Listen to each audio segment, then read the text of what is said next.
Malam RF Listeners, kembali lagi dengan kami di Rewatch Film. Segera subscribe dan yuk kita mulai alur filmnya. Film ini dimulai dengan memperlihatkan keadaan Benana di mana-mana karena kebiasaan manusia merusak alam. Hal itu akibat populasi manusia yang terlalu banyak. Akhirnya pemerintah menemukan solusi untuk menghadapi masalah tersebut. Di sini politikus dan ahli biologi Dr. Cayman mendorong kebijakan satu anak dalam setiap keluarga. Hal ini membuat merek wajib pakai gelang dari biro untuk mengetahui identitasnya ketika pergi kemana saja. Siapa saja orang yang memiliki anak lebih dari satu amakan anak itu akan dibawa ke sebuah tempat lalu membakarnya hidup-hidup. Adegan berganti memperlihatkan seorang anak kembar 7 yang sayangnya ibu mereka meninggal saat melahirkan mereka. Akhir 7 anak kembar ini dirawat oleh kakeknya bernama Taran. Taran memutar otak agar cucunya tidak ditangkap oleh biro. Lalu ia menamai cucunya dengan nama hari yakni Sunday sampai dengan Saturday. Dari kecil mereka dididik oleh kakek mereka dan juga dilatih untuk sigap saat ada situasi mendadak. Mereka hanya boleh keluar rumah di hari sesuai dengan mereka.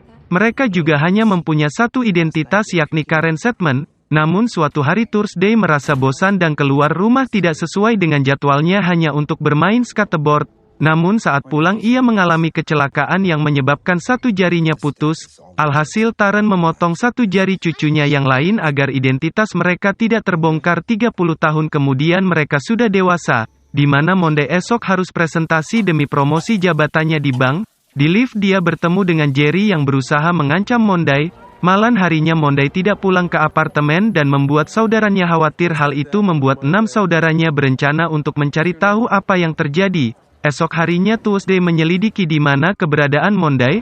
Singkat cerita ia mengetahui bahwa Monday diajak bertemu dengan Jerry di sebuah bar. Saat dia sudah mengetahui informasinya tiba-tiba agen biro menunggunya dan langsung membawanya ke kantor. Ternyata Tuesday sudah ditunggu oleh Cayman lalu ia menyuruh anak buahnya untuk mencongkel salah satu mata Tuesday untuk digunakan masuk ke dalam apartemen. Akhirnya mereka pun ketahuan dan mereka pun terlibat perkelahian di mana Friday tewas karena kehabisan darah. Esok harinya kali ini Wednesday menemui Jerry untuk membicarakan kontrak Karen Sedman dengan Cayman. Namun saat Jerry akan menunjukkan kontrak itu tiba-tiba Jerry tewas tertembak penembak jitu. Dalam pengejarannya Wednesday dibantu Seven Sister menentukan arah pelariannya, namun saat dia melompat sudah ada agen yang siap menembaknya dan akhirnya Wednesday tewas. Sementara itu Saturday diajak Adrian ke rumahnya. Keesokan harinya tiba-tiba agen biro masuk dan menembak Saturday. Di apartemen mereka pun diserang. Di sini Friday mengorbankan diri dan meledakkan apartemennya. Ardian yang tahu ledakan di apartemen Karen bergegas ke sana dan melihat Friday ia pun menangisinya.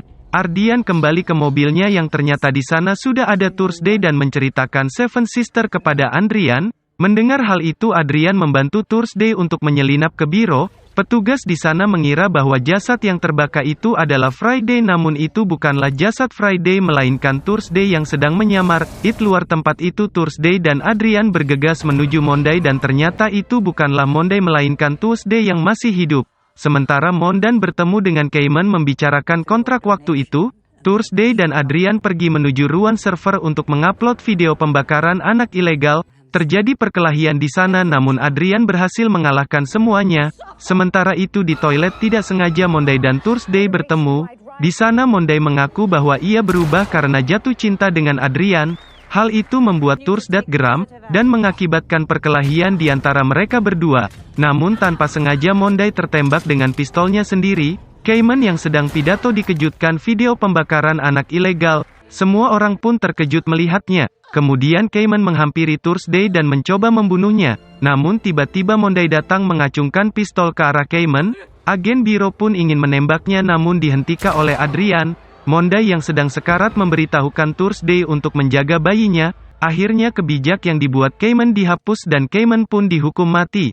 Adrian, Thursday dan Tuesday melihat bayi kembar Monday yang berkembang di rahim buatan. Di sini Tuesday mendapat mata baru butan dan membuat identitas baru sedangkan Thursday tetap dengan identitasnya sebagai Karen Sedman seutuhnya, dan film pun berakhir.